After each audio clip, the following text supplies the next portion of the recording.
En la época del conflicto militar global llamado Segunda Guerra Mundial, todo fue global: las personas, las batallas, los territorios donde desarrollaron los combates, el número de armas mortíferas, en general, realmente todo. Sin embargo, también era realmente inconmensurable la brutalidad del agresor. La ideología nazi despertó una auténtica crueldad animal, con la que cayeron tanto sobre los adversarios militares como sobre los civiles. Por primera vez se llevó a cabo con tanta sofisticación y metódica la idea de la aniquilación total de los pueblos. Precisamente unidades militares enteras de los alemanes destacaron por sus grandiosas batidas, divisiones de tanques, caballería e infantería con nombres que más tarde se convirtieron en apodos. Eran auténticos jinetes de la muerte, que solo traían dolor, sufrimiento y miedo.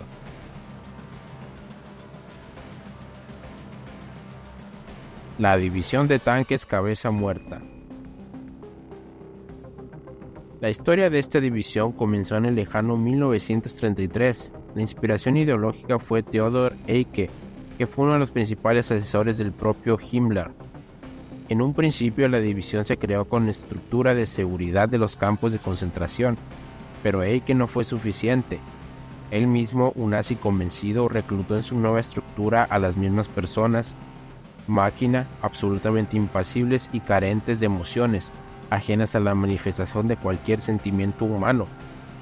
Himmler se dio cuenta de que estaba creando poco a poco un verdadero monstruo, que tarde o temprano exigiría sangre, y pronto se presentó la ocasión.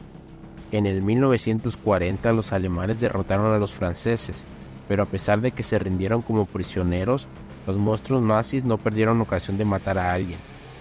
No lejos de Le Paradis se produjo una escaramuza entre legionarios británicos y Cabeza Muerta. Los británicos lucharon valientemente, pero los alemanes les superaban en número y en armamento. Los británicos se tuvieron que rendir y, según todas las reglas, informaron de ello al enemigo. Los nazis prometieron que no les pasaría nada, pero en cuanto los británicos desarmados salieron de su escondite, fueron inmediatamente tiroteados a quemarropa con ametralladoras, y los que no murieron en el acto fueron rematados con bayonetas. Según el derecho militar, se trataba de un auténtico crimen de guerra, pero los comandantes de división ni siquiera fueron amonestados. Inspirados por su impunidad, continuaron con el mismo espíritu en territorio soviético.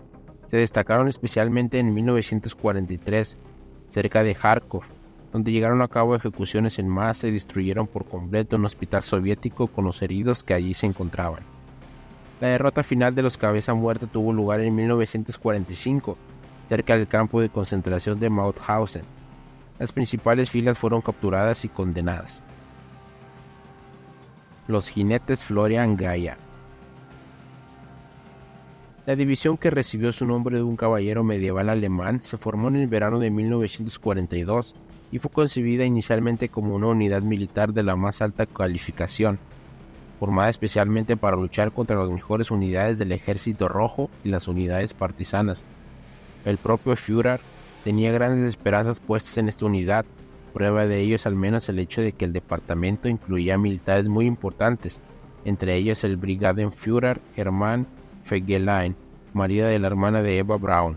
Pero los caballeros de la Wehrmacht se dieron cuenta poco de que era mucho más seguro luchar contra civiles que contra soldados. Por lo tanto, su actividad principal estaba asociada a la devastación de asentamientos junto con la destrucción total de personas. De hecho, ya era un destacamento punitivo ordinario.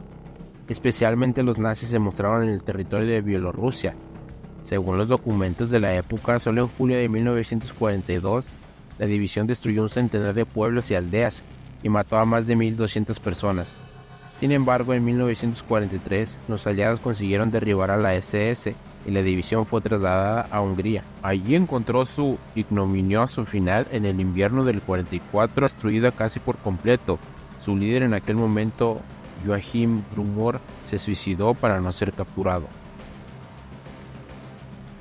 Legión Letona.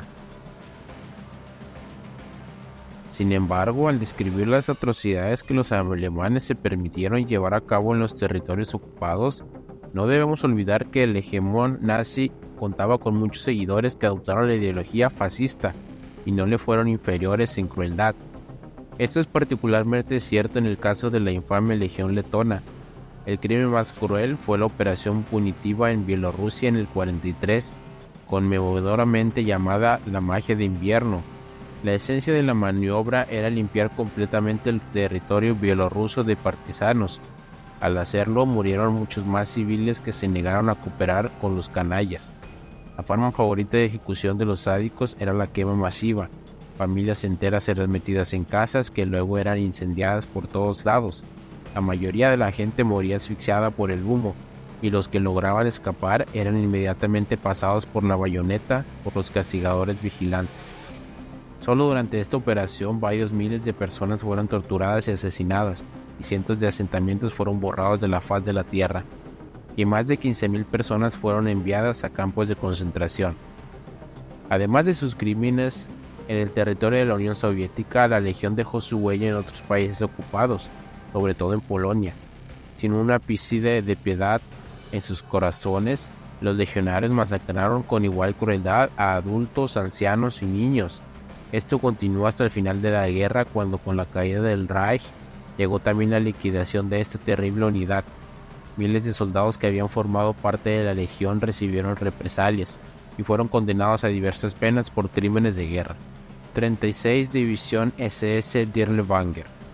Si hablamos de las unidades militares de la Wehrmacht en términos de encontrar entre ellos el número mayor de marginados y escoria, sin duda nos viene inmediatamente a la mente la división SS Dirlewanger número 36. No solo estaba formada en su totalidad por criminales y asesinos, sino que estaba dirigida por Oskar Dirlewanger, un pedófilo que abusó de una niña de 8 años.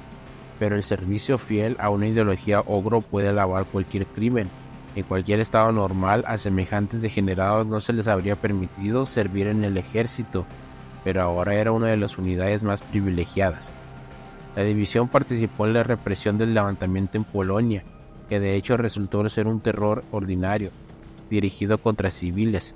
Como resultado, la división torturó hasta la muerte a varios miles de personas, entre las que había unos 600 niños, y el psicópata pedófilo fue condecorado con uno de los más altos honores del Tercer Reich, Cruz de Hierro. La derrota de la división se produjo en abril de 1945 en Silesia. El propio Dirlewanger fue capturado por los polacos, y finalmente pudieron desquitarse con él de un antiguo rencor. El comandante de la división número 36 fue golpeado regularmente durante un mes hasta que finalmente murió.